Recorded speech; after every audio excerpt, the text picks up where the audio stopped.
Hello दोस्तों, स्वागत है आप सभी का लक्ष्य एकेडमी यूट्यूब चैनल पर। दोस्तों, क्लास 9 से आप लोग आ गए हो अब क्लास 10th में। क्या आपको भी मैथमेटिक्स से डर लगता था?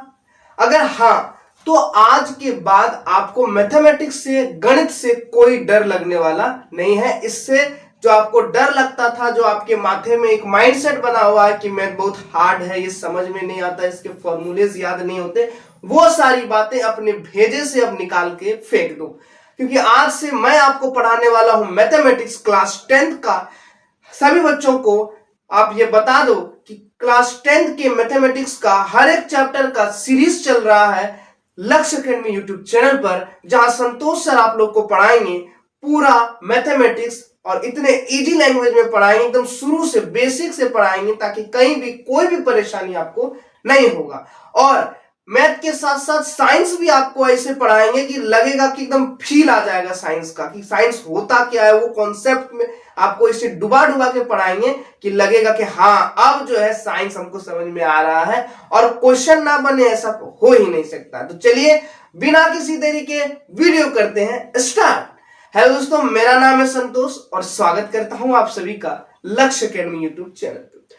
दोस्तों, आप क्लास 9 से आ गए हैं आपकी बार 10th में, और 10th में जो है बोर्ड एग्जाम होता है और यहां पर आपको बहुत ही अच्छे तरीके से पढ़ना पड़ेगा। बेगारी एकदम से नहीं करना है। जो आप क्लास 8 9th में करते आए हो वो यहाँ पे नहीं करना है। क्या सर बहुत हार्ड होने वाला है? क्या सर हम तो मैथ समझ में नहीं आता, हमको साइंस समझ में नहीं आता, सोशल साइंस समझ में नहीं आता, क्या हम फेल हो जाएंगे क्या? नहीं, बिल्कुल नहीं, ऐसा होने वाला नहीं है। आप बस जैसे जैसे आपको टीचर्स पढ़ाते हैं, जैसे मैं यहाँ पे आपको मैथ पढ़ा रहा हूँ, आप कहीं और से जो है सोशल साइंस पढ़ रहे हो, फिर हम लोग जो है साइंस का वीडियो डालेंगे, वहां से पढ़ रहे हो, तो जितना कहा गया उतना करो। जो पढ़ाया गया उसको ध्यान से देखो, समझो और थोड़ा सा अपने से प्रैक्टिस कर लो।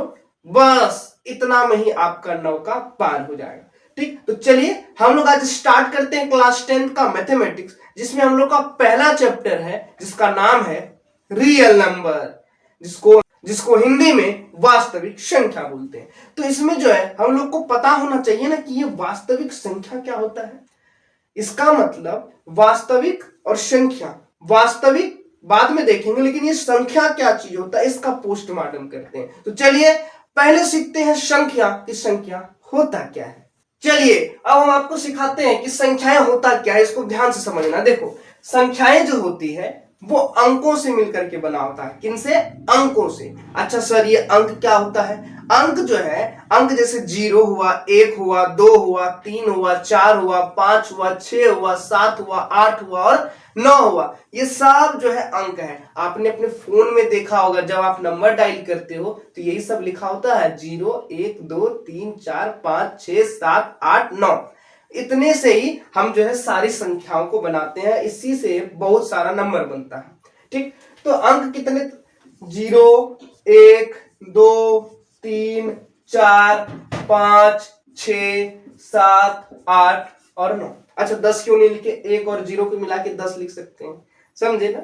1 और 0 को मिला के 10 लिख सकते हैं। तो अंक जो है टोटल हमारा यही है, 1 2 3 4 5 6 7 8 9 10। तो अंक टोटल कितना है? 10 है। कौन कौन सा? 0 1 2 3 4 5 6 7 8 9।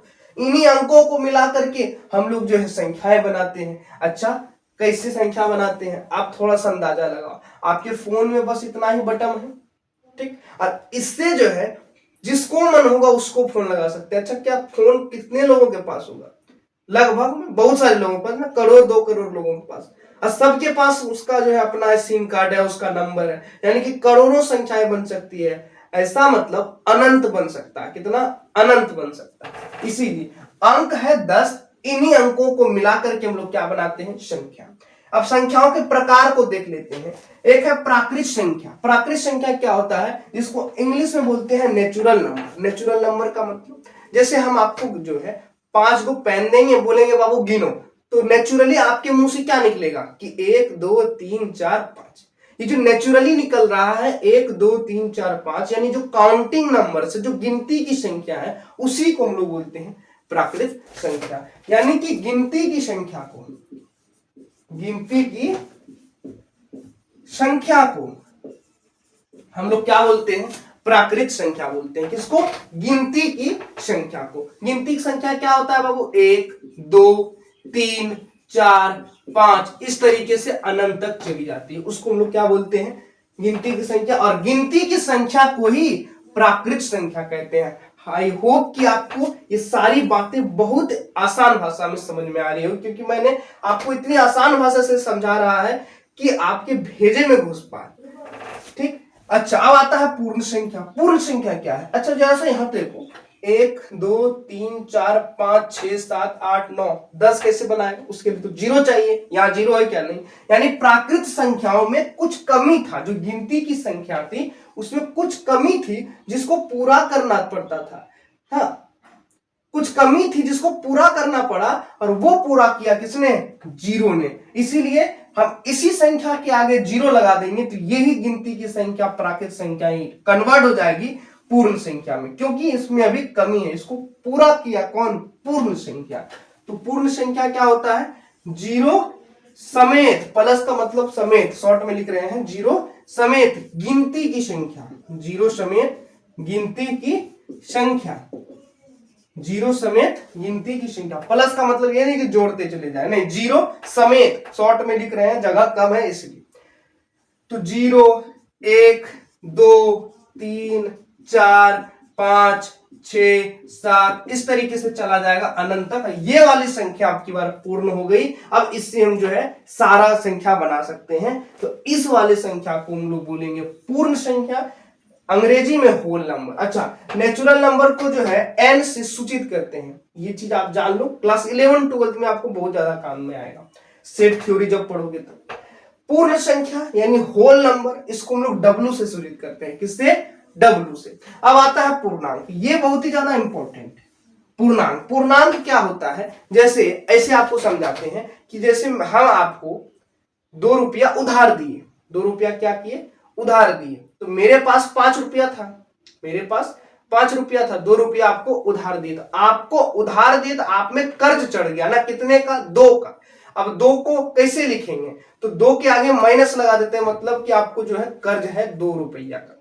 ठीक, अगर आप हमको, जैसे मेरे पास 5 रुपया था, हम काम करके और 10 रुपया जो है कमा लिए, तो वो 10 रुपया जो आया उसके पास जो है उसको हम लोग क्या कहेंगे कि वो चीज जो है मेरे पास एक्स्ट्रा हो गया, वो चीज जो है मेरे में वृद्धि हो गई 10 की, तो उसके आगे क्या लगा देंगे, प्लस। तो ये प्लस माइनस का खेल जो है यहां से पता चला, और इसी से जो है जन्म हुआ किसका, पूर्णांक का। पूर्णांक क्या होता है, पूर्णांक जो है वो पूर्ण संख्याओं, किसके, पूर्ण संख्याओं तथा ऋणात्मक प्राकृत संख्याओं के संग्रह को, प्राकृत संख्याओं के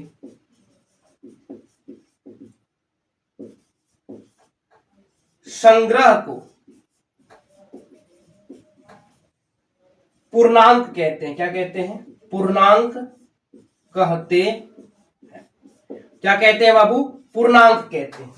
पूर्ण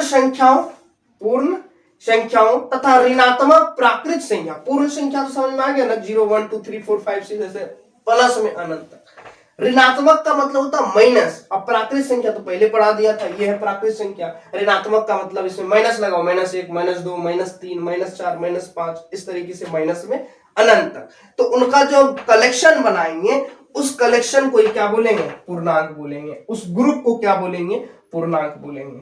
ठीक, जो यहां पे है पूर्णांक, जैसे ये 0 हो गया, तो 0 के इस तरफ राइट साइड में सारी संख्याएं पॉजिटिव होती है, यानी प्लस में। जैसे प्लस में 1, प्लस में 2, प्लस को नहीं भी लिखोगे तो भी चलेगा, प्लस में 3, इस तरीके से अनंत तक चला जाएगा, प्लस में अनंत तक। उसके राइट साइड में तो प्लस हो गया, इसके लेफ्ट साइड में सारी संख्याएं होती है नेगेटिव, जैसे -1, यहां -2, यहां -3, इस तरीके से चला जाएगा माइनस में अनंत तक।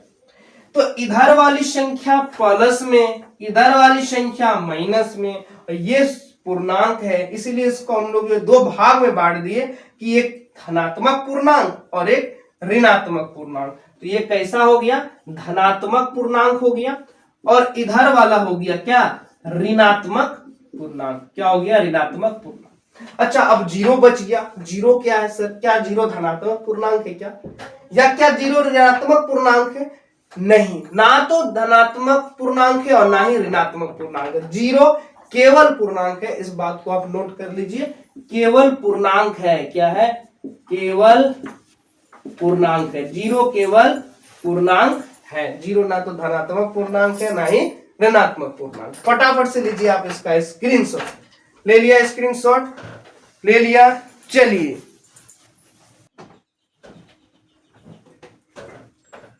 चलिए अब हम लोग देखते हैं कि भाज्य संख्याएं क्या होती है, अभाज्य संख्याएं क्या होती है और परिमेय संख्या क्या होती है।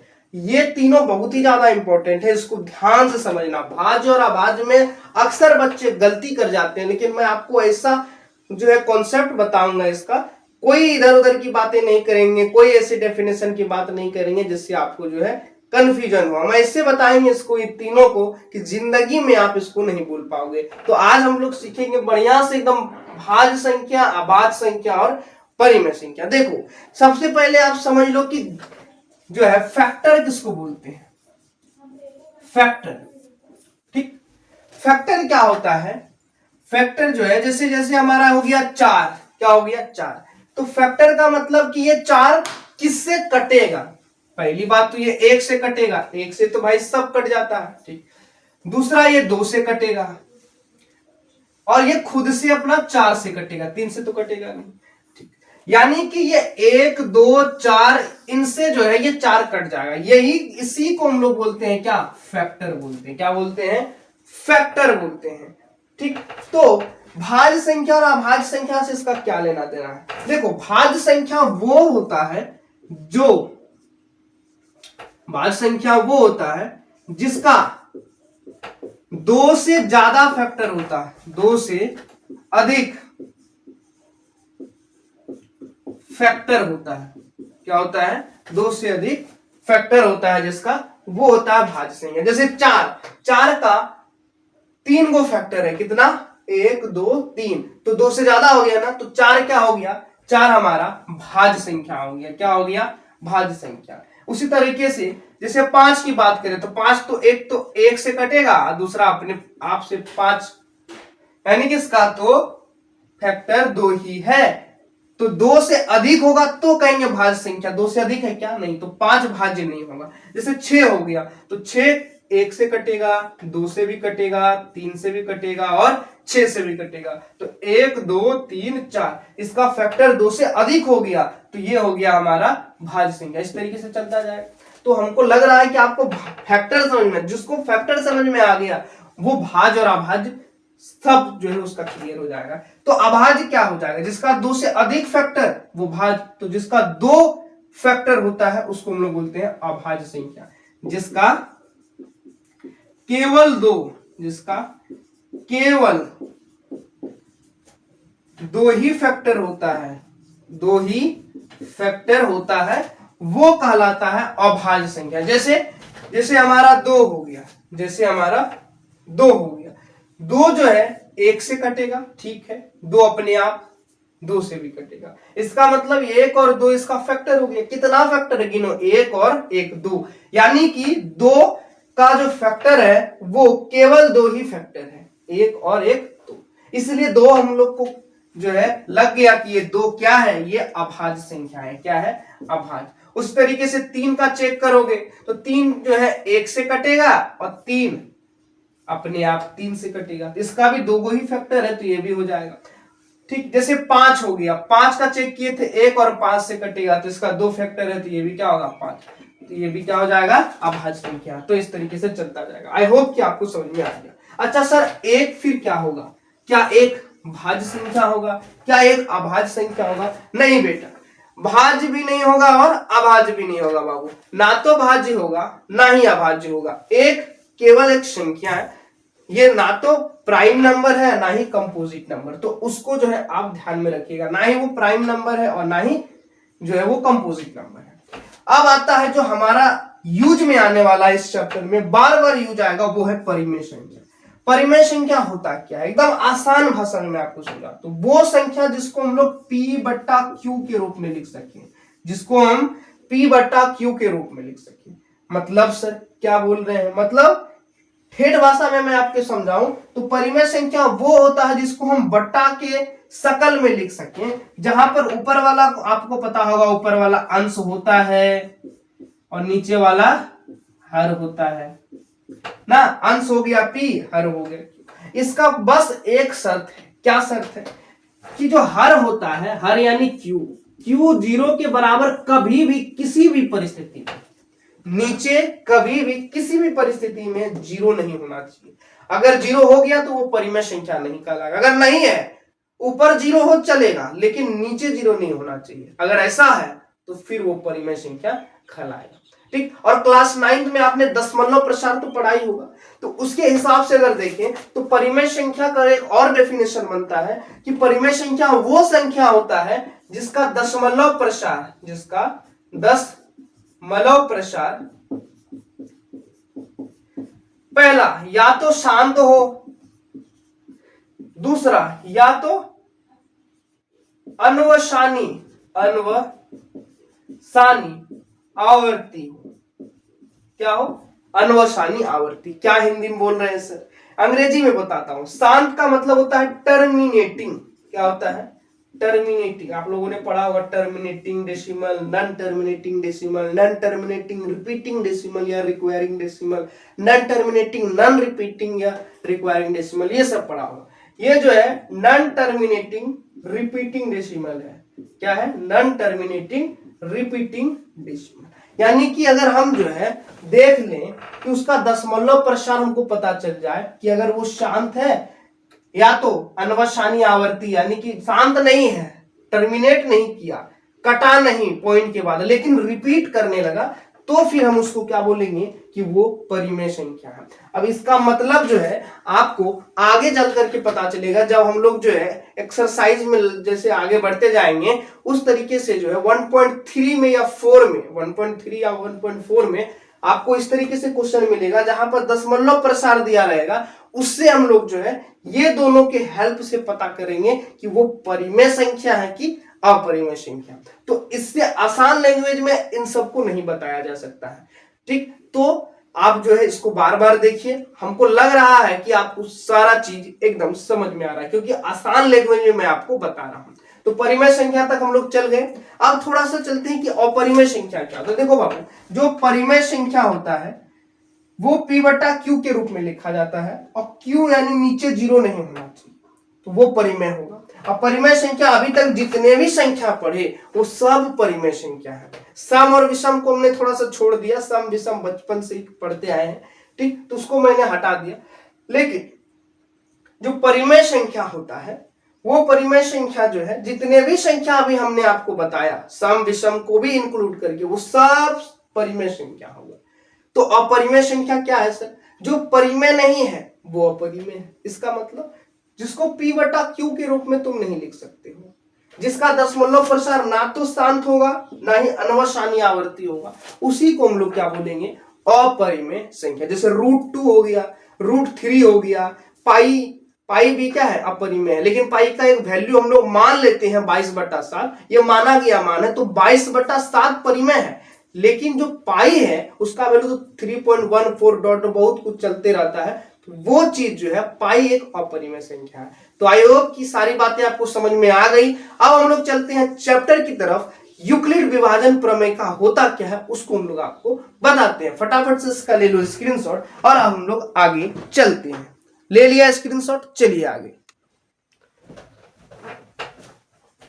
चलिए अब हम लोग देखते हैं यूक्लिड डिवीजन लेमा, जिसको हिंदी में देखो यूक्लिड को यूक्लिड ही बोलते हैं, ठीक। तो यूक्लिड विभाजन प्रमेय का क्या होता है, देखो किताब में लिखा हुआ a बराबर BQ प्लस R, जहां पर R B से, ये जो B है उससे छोटा होगा और 0 या 0 के बराबर होगा, 0 और 0 से बड़ा होगा और B से छोटा होगा। ये सब बातें बाद में करेंगे, पहले समझ लेते हैं कि ये सब होता क्या है। देखो जैसे हम आपको बोले कि 2 से आप 3 को भाग दीजिए, जैसे ही भाग दोगे एक बार में लगेगा, 2 आएगा, माइनस करेंगे 1 आ जाएगा, ठीक, ये एक जो है इसको क्या बोलते हैं, शेषफल बोलते हैं। क्या बोलते हैं, शेषफल।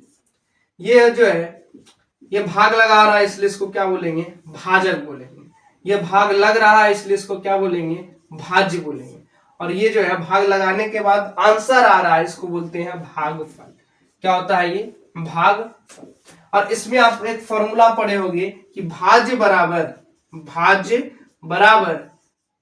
भाजक गुने भागफल, भाजक गुने भागफल प्लस में क्या, शेषफल। प्लस में क्या होता है, शेषफल।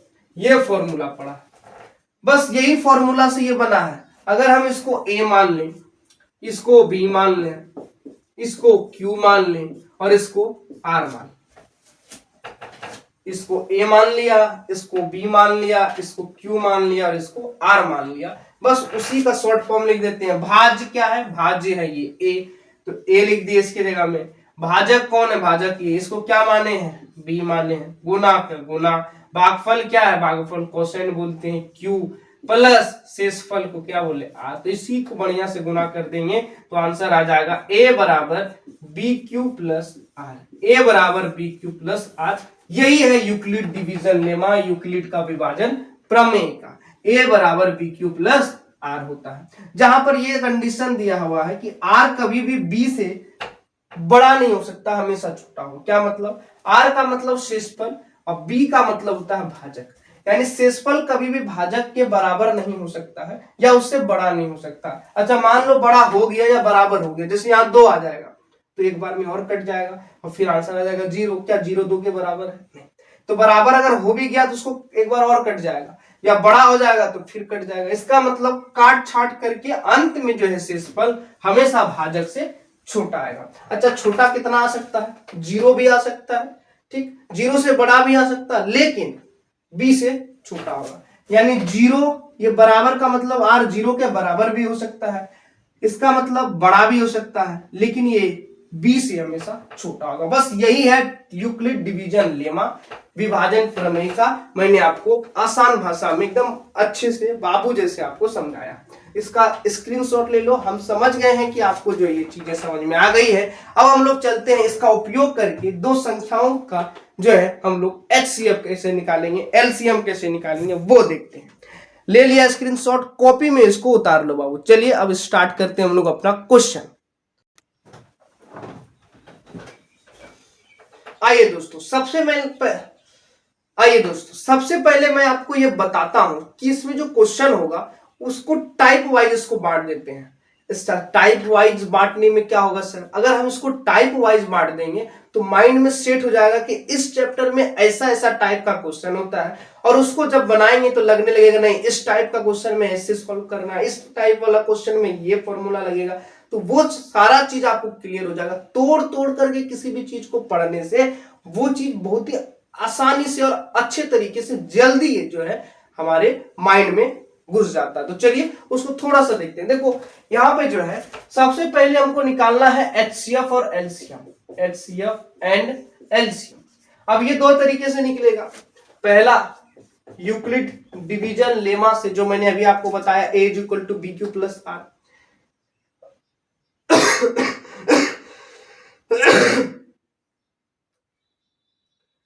उसके बाद ये बनेगा हमारा फॉर्मूला से। किससे, फॉर्मूला से। फॉर्मूला तो सर ये भी है। फॉर्मूला का मतलब कि इसमें जो है हम लोग अभाज्य गुणनखंड विधि से निकालेंगे। किससे, अभाज्य गुणनखंड विधि से। अभाज्य गुणनखंड विधि से जो है हम HCF और LCM को निकालेंगे। तो दो मेथड है। पहला यूक्लिड डिवीजन लेमा जो एक्सरसाइज 1.1 है, फॉर्मूला जिसमें हम लोग अभाज्य गुणनखंड के जो है करके उसका HCF और LCM निकालेंगे। वहां पे उसका फॉर्मूला होता है A × B = LCM × HCF of A × B। ठीक, तो वहां पे जो है हम लोग ये 1.2 में इसको देख लेंगे, ये 1.1 में देख लेंगे। फिर क्या होता है, दूसरा टाइप का क्वेश्चन ये है, वहां पे सिद्ध करना है। क्या करना है, सिद्ध करना है। क्या सिद्ध करना है कि परिमेय संख्या है कि नहीं, परिमेय है या अपरिमेय, परिमेय है या अपरिमेय, उसको हमको सिद्ध करना है, प्रूव करके दिखाना है कि क्या सच में √2 √3 ये सब अपरिमेय है या उसको परिमेय बोल सकते हैं। तो वहां से और क्लियरेंस आ जाएगा कि परिमेय संख्या क्या होता है, अपरिमेय संख्या क्या होता है। यहां तक करने के बाद इसी में जो है ये 1.3 है, इसी में थोड़ा सा 1.4 चलेंगे या उसी में जो है इसको कन्वर्ट करके जो है बताते हैं कि यहाँ पे हम लोग दशमलव प्रसार से समझेंगे। दशमलव प्रसार कि दशमलव प्रसार दिया रहेगा 1 पॉइंट इतना इतना इतना, 0 पॉइंट इतना इतना इतना, रिपीट कर रहा है कि क्या हो रहा है, उसमें दशमलव प्रसार हमको देखना है और दशमलव प्रसार से बताना है कि वो परिमेय है कि अपरिमेय। तो ये है क्वेश्चन का टाइप। एक बार मैं फिर से बता देता हूं। पहला तो एचसीएफ और एलसीएम निकालना है, जिसमें पहला यूक्लिड डिवीजन लेमा से निकालेंगे और दूसरा फॉर्मूला से, जिसमें फॉर्मूला दिया रहता है उसमें अभाज्य गुणनखंड विधि से बनाना होता है। सिद्ध करना अगला टाइप है, उसमें हम लोग सिद्ध करेंगे कि वो परिमेय संख्या है कि अपरिमेय संख्या है। फिर उसके बाद जो है हम लोग को दशमलव प्रसार दे दिया जाएगा, उससे हमको पता लगाना है कि कौन परिमेय है और कौन अपरिमेय है। तो ये है क्वेश्चन का टाइप, इसको आप स्क्रीनशॉट ले लीजिए। अब इसकी मदद से हम लोग स्टार्ट करते हैं। पहले स्टार्ट करते हैं एचसीएफ एलसीएम, जिसमें पहले आपको यूक्लिड डिवीजन लेमा से सिखाएंगे कैसे बनता है, फिर फॉर्मूला से सिखाएंगे, फिर हम लोग चलेंगे सिद्ध करने परिमेय या अपरिमेय संख्या, और फिर हम लोग दशमलव प्रसार का भी 1-2 क्वेश्चन कर लेंगे। ठीक, मेरा पढ़ाने का तरीका ये रहेगा कि हम कुछ कुछ क्वेश्चन लेंगे जैसे इस टाइप का, अलग अलग टाइप का, और उसको सॉल्व करके मैं आपको बस कॉन्सेप्ट समझाने आया हूं। यहाँ पे आपका जो है पूरा किताब का एक एक तो क्वेश्चन करवाने में नहीं आया, मैं आपको यहाँ कॉन्सेप्ट सिखाने आया हूं और कॉन्सेप्ट सिखा के ही दम लूंगा। तो चलिए इसका ले लो स्क्रीनशॉट, इसको अलग से बॉक्स बना करके लिख लेना ताकि आपको याद रहे कि इस चैप्टर में है क्या क्या।